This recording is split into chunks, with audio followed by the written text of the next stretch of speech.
Magandang oras mga kababayan, mga ka-Golden Boy. Nako, meron palang napakaraming banta ngayon sa buhay ng ating Pangulong PBBM dahil daw ito sa pagkaantala ng impeachment complaint. Kasi kung tatagal daw ito ay lalong dumadami ang mga death threat sa buhay ng ating Pangulo. Kaya napakadelikado. So gusto ng lower house na gawing madalian ng impeachment para wala na gaanong death threat na mangyayari. Kasi kung patatagalin pa ito, ay halos araw-araw daw na merong death threat ang ating Pangulo. Kaya ito ang headline news courtesy ng UNTV. May babala sa mga senador si House Assistant Majority Leader Tingog Party List Representative Jude Asidre kaugnay ng antala sa impeachment trial ni Vice President Sara Duterte. Ito ay matapos ipahayag ni Senate President Francis Cheese Escudero na posibleng pagkatapos na ng State of the Nation Address o SONA ni Pangulong Bongbong Marcos Jr. sa Hulyo, mag-umpisa ang impeachment trial ni VP Duterte. Giit ng kongresista, sa bawat araw na nabibinbin ang impeachment trial ni VP Duterte, tumitindi umano ang banta laban sa buhay ni PBBM. Nako, napakadelikado pala nito. Kung gano'n na sa July pa yung SUNA ay nasa 5 months pa bago magumpisa ang impeachment trial. Trial pa yan Trial of the century. Ang tagal-tagal, kalahating taon, di ba? Dapat nga madalian yan para para maaliwalas na ang panahon, di ba? Bakit kaya itong mga Duterte gano'n na lamang ang pagkapit nila sa kapituko kapituko sa poste para hindi malaglag? Tingnan natin ang Amerika, isang napakagandang bansa. Isang totoong demokratikong bansa. Di ba kahit maliit lang, kaunti lang na iskandalo ang magawa ng mga government officials, ay for delikadisa, mag-resign kaagad sila. Wala nang ano-ano pa, di ba?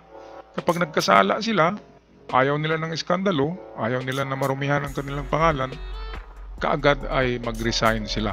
Isang araw lang yan Iba mag-resign, sa atin mag-resign ang dami-daming pipirmahan. Doon, resignation letter lang Tanggap na. Kaya ito, kung merong mga delikadisa itong mga Duterte, ay dapat noon pa nag-resign na yan si Sara. At lahat sila, pati yung mga kapatid niya, mag-resign na for delikadisa para makita ng mamamayan na hindi talaga sila sakim sa kapangyarihan. Yan ang punto diyan. Bakit kumakapit ka pa? Ayaw na ng poste sa'yo Kakapit ka pa rin sa poste, ang poste ayaw Kaya ganun lang yun.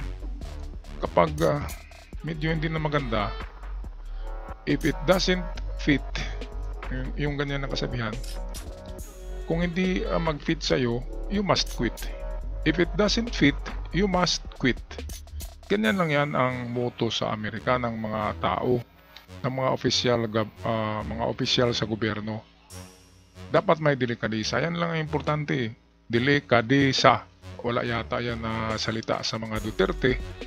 Dahil kahit na kitang-kita na, klarong-klaro na, ay pinagsapilitan pa rin ang sarili. Bakit kaya? Dahil ba sa China? Dahil ba nakaback up ang China? Dahil ba napakalagi ng promise ng China kapag manalo sila muli ay malaki ang regalo ng China diyan Sigurado mayroong package deal diyan. May package deal yan. Yung pagkatalo nga ni Donald Trump noong nakaraang halalan pa, hindi yung bago. Di ba natalo si Donald Trump? Yun ay kagagawan pala ng China. Yung propaganda doon para matalo si Trump ay nag-invest ang China ng mga trolls. Nasa 2 million mahigit na trolls na araw-araw ay binubomba si Donald Trump ng iba't ibang mga negative comments sa social media. Kaya tuloy naniniwala tayo. Yun pala, akala natin mga Amerikano yung tumitira. Yun pala ay mga Chinese yun, mga trolls na nagpanggap na mga Amerikano.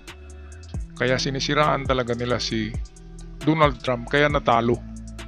Ngayon, natiktikan na yan ni Donald Trump. Kaya nanalo na siya ngayon. Ganon din kay PBBM.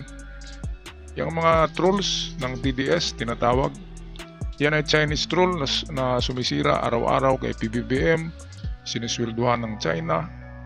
So ganun din ang mga Duterte ay back up talaga yan ng China. Kaya makipagpatayan na sa kung ano-ano na sinasabi. Basta lang makabalik sa kapangyarihan. Kapit tuko ang tawag diyan. Balik tayo sa video, UNTV. Everyday na na-delay po itong trial na to, and meron pong threat sa buhay ng ating Pangulo, at nandun po rin ang kill threat sa First Lady at sa ating Speaker of the House.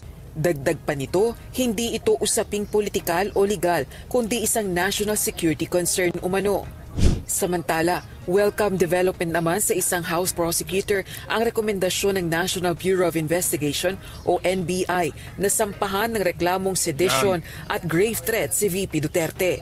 Kabilang sa articles of impeachment laban sa Vice Presidente ang pagsira sa tiwala ng publiko, paglabag sa saligang batas at pagsagawa ng high crimes dahil sa pag-contract umano ng assassin para ipapaslang sina Pangulong Bongbong Marcos Jr., First Lady Lisa Araneta Marcos at House Speaker Martin Romualdez sa isang live broadcast. Mayroong ebidensya live broadcast, na-record pa naman yan. Di ba, na-record ng NBI yan, ng Palasyo. Ito, Article 1 of Impeachment, respondent itong si Sara ito, betrayed the public trust, committed culpable violation of the Constitution, and or committed high crimes in the contracting an assassin. Kumukontrata siya sabi niya, di ba?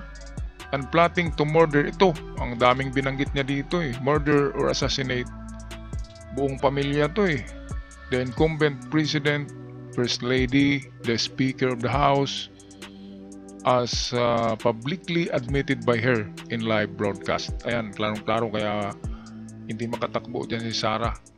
Ginagawa kasi nilang parang Davao lang Ginugulat nilang buong Pilipinas. Akala nila magugulat nila ang mga Marcos. Kung ikaw ay hari ng Tondo, iba ang hari ng, ano ba yung opposite ng Tondo? Ganyan yan. Kung hari ka ng Davao, hindi ka hari ng Luzon. Kung hari ka ng Mindanao, hindi ka hari ng buong Pilipinas. Diba? Meron lang naman kasi teritoryo ang bawat hari. Merong tribo, tinatawag. Kaya kung nandun ka sa Davao, doon ka lang. Huwag mong pagharian ng buong bansa. Dahil hindi ikaw lang ang mayaman na tao, hindi ikaw lang ang matapang. Meron pang mas mayaman sa mga Duterte at meron pang mas matapang. Diba? Totoo naman yan. Kaya ano lang, kung saan yung turf mo, kung sa gangster pa yung turf, territory mo, doon ka. Huwag mo nang sakupin lahat. Magkagulo, diba? Parang WPS, diba? Kung China, doon ka lang sa China. Huwag mo angkinin ng WPS, magkagulo So ganyan din sa politika, hari ka ng Mindanao or ng Davao, huwag mo nang angkinin pa ang Ilocos at buong Metro Manila. Magkagulo. Okay, patuloy tayo sa balita. Courtesy ng UNTV. Naniniwala si House Assistant Majority Leader, ako Bicol Party List Representative Jill Pongkalon, isa sa magiging House Prosecutor sa nakaambang impeachment trial, na mapalalakas nito ang kanilang posisyon na may ginawa ngang criminal act si VP Duterte. Would really strengthen our position that indeed the Vice President committed criminal acts such as grave threats and inciting to sedition, which the National Bureau of Investigation has found out that there is indeed sufficient evidence against the Vice President. Giit naman ng isa pang kongresista, hindi maitatanggi ni VP Duterte ang pagbabanta dahil may matibay na ebidensya laban sa kanya. Expected po talaga yun kasi hindi ko nga po alam kung paano nila may didina yun kasi kitang-kita po. Naka-live, meron pong video. Ayon naman kay House Deputy Minority Leader, ACT Teachers Party List Representative Franz Castro, sana magtuloy-tuloy sa korte ang rekomendasyon ng NBI at huwag magaya sa reklamo niya laban sa ama nitong si dating Pangulong Rodrigo Duterte na dinismiss ng Quezon City Prosecutor's Office. Ayon naman kay retired Supreme Court Associate Justice Adolfo Ascuna, isa sa mga bumalangkas ng 1987 Constitution, maaari pa ring maharap sa criminal complaint si VP Duterte sa kaparehong batayan o ground kahit pending pa ang impeachment proceedings laban sa kanya. Iba naman yung criminal case. Ang purpose nun is to send her to jail. Ito, kung ako dyan, unahin ko yung criminal case pag-file, di ba? Para mapunta sa bilangguan kaagad. Kasi ang impeachment ay to remove from office lang eh. Ang purpose ng impeachment ay tanggalin lang siya sa kanyang opisina sa gobyerno. Si Sara yun ha. Pero kung criminal case ang ipagpursige ng gobyerno, ay makulong siya. Maganda yung makulong kaysa matanggal lang. Para hindi na mapamarisan. Para hindi na yan dadami pa yung mga ganyang klaseng tao. Grabe. Yung kapa lang, yung kapa, kung alam niyo yung kapa ministry, hinold up eh. Hinold up yung lahat ng opisina ng kapa. Nasaan napunta yung pera? Diba? Sinong nag-utos? Diba? Okay, so, ito'y napakalaking banta sa buhay. Araw-araw na delikado dito ang pamilyang Marcos. Lisa Araneta, Speaker of the House Romualdez, PBBM. Dahil sa banta nitong isang criminal mind na babae.